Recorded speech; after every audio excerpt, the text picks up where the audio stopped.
The Phrygian scale is a lot like natural minor, but it has a lowered second scale degree. So E to E, all white keys, is Phrygian. E natural minor would have an F sharp. So Phrygian has the F natural, the lowered second degree. So here's E Phrygian.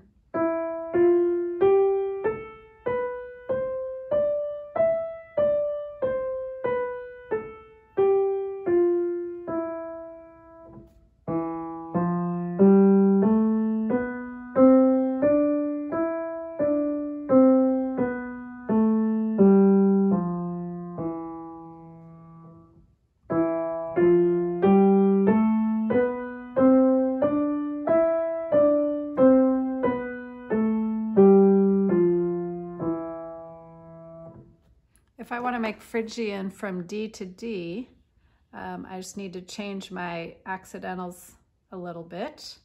All right, so if I quickly change my fingering here, let's add the D here to start with D, D, E, F. Now D, natural minor, would have a B flat in it because it's related to F major, right? So D natural minor has a B flat. So we're going to lower the second scale degree so it can be D Phrygian. Sorry, I put my flat on the wrong side there. Okay, so D Phrygian would have an E flat and B flat.